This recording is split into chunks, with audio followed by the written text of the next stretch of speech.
back to talk Miss Marvel again. I know, Miss Marvel. I'm not watching it anymore. Why am I talking about it? Well, I've got to bring you all the information as I get it, so you'll understand exactly how hard they're trying to push that this series is somehow successful or important. So according to CBR, how that should be anyway. Miss Marvel is officially the highest critically rated Marvel show in history. What they consider history, but alright. Disney Plus Miss Marvel series becomes the highest critically rated Marvel series in history, according to critic review aggregate Rotten Tomatoes. Well, Rotten Tomatoes is not a hill you want to die on, honestly, because Rotten Tomatoes have a long history of saying certain things about certain things are not good. Because remember, Rotten Tomatoes are the same people who gave Masters of the Universe Revolution a high score, a high critic review score.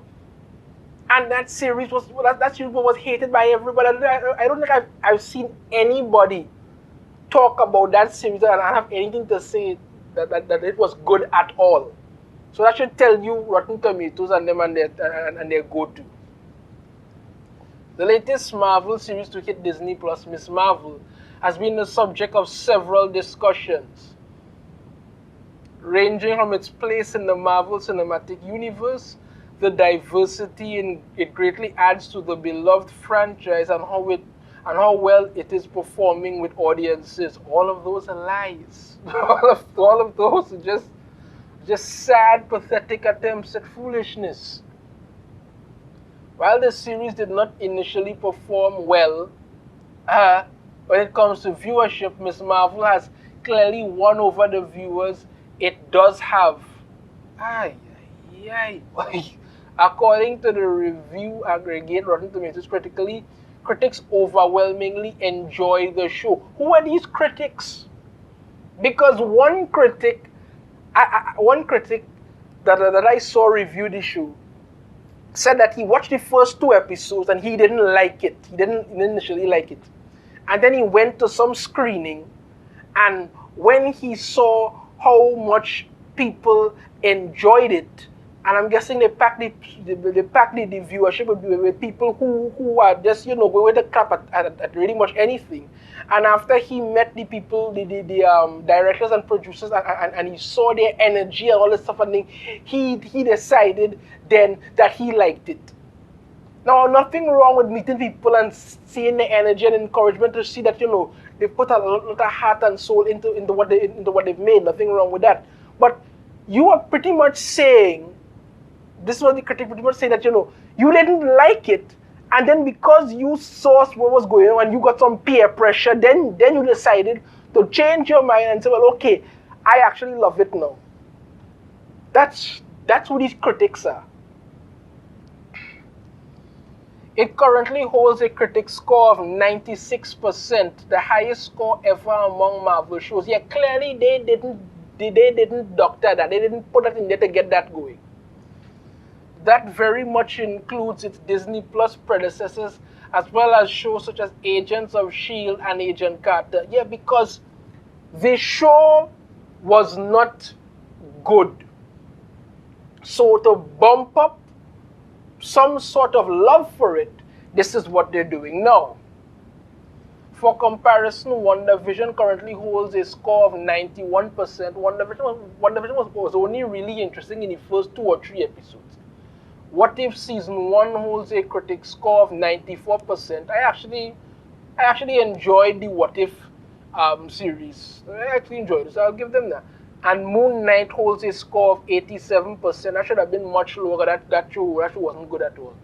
The closest the series has come to matching Miss Marvel in critical reception is Marvel's Agents of shield, which is not considered canon to the MCU and holds a critic score of 95%. The Disney Plus show has reportedly become a great success among certain demographics. Yeah, so they go on about, Black, Hispanic, and Asian households according to their data and all of this. They're really taking that the heart at all. I think most people gave it a look and wasn't interested. I'm not saying that people are not going to like it, but let's be realistic. The show isn't good. All right. Despite its success thus far, Ms. Marvel does have its flaws, several of them. Muslim audiences raised concerns following the most recent episode after it was revealed Kamala Khan's powers may be a result of her heritage as a jinn. What?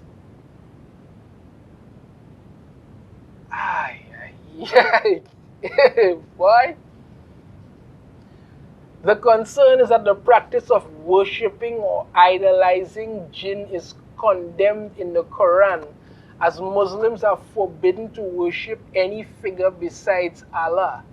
While the plot development has seemingly turned off some audiences, others speculate this may not be the truth behind Kamala's powers and that future episodes will reveal the source of her powers to be something else. So, okay, remember now that they've changed her powers. In the comics, Ms. Marvel got her powers because she's an inhuman, and when the Terrigen mist spread across the world, she developed her abilities. In this series now, she got some bracelet things in the mail, and all of a sudden she's able to create energy constructs. Although apparently her friend did say something about how the bracelets may just be amplifying power inside of or something like that. They basically changed her entire story, and now you're saying it has something with her heritage as a jinn. Look, I'm not even going into all of this. The fact of the matter is, when you come out and say Miss Marvel is officially the highest critically rated Marvel show in history, nobody's going to believe that. Nobody's really going to believe that at all.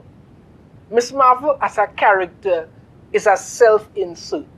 The person who created her, Sama Amanat, created Miss Marvel as basically a self-insert of herself. Her powers in the comics are ridiculous. It's just pretty downright ridiculous. There's nothing about this character that says to you, okay, you want to be interested in this. You got these kind of stretchy powers with these giant fists, and it never worked. They tried to push the character, it stalled horribly, and people just walked away from it. Now you've brought this series, changed her powers around, trying to push some angles. I mean, I looked at the first two episodes, I say again, and I could not be interested. Normally, when there is a mystery, I actually want to see what the mystery is going forward. I just didn't care with this. I wasn't interested in the mystery at all. I just walked away from it and I said, I just don't business at all whatever's going on. The show was bad, was absolutely horrible. And the fact that you could put that out there and say to yourself, okay, this is a good idea, tells me what to expect going forward. I don't know how many more episodes of this show there are left. I'm not interested to find out. But come on, highest critically rated Marvel show in history, you couldn't stretch that crap any more than that. Clearly you did something, because let's be honest, this show is just garbage. That's all. In my opinion, it's total garbage and just totally ridiculous. Now you want to give her some heritage as a jinn, and what next? Soon we're going to see who? Maybe Aladdin joining Marvel or something like that. I mean, come on now, man. Let's just stick to what you want to do. Tell her offer, so let's move on. Let's just let this show run down until it's officially that's done, and then that'll be the end of it. Because I just don't care anymore. I just want to give you all this update on what's going on with Miss Marvel, but it's an awful show. That's all. That's my opinion. It's an awful show. Let me know in the comments what you think about this. If you have a different opinion, I'd love to hear it. If you like the video, be sure to hit that thumbs up, subscribe if you haven't already, ring the notification bell, be notified every time I put out a new video, and I shall see you all next time. Take care.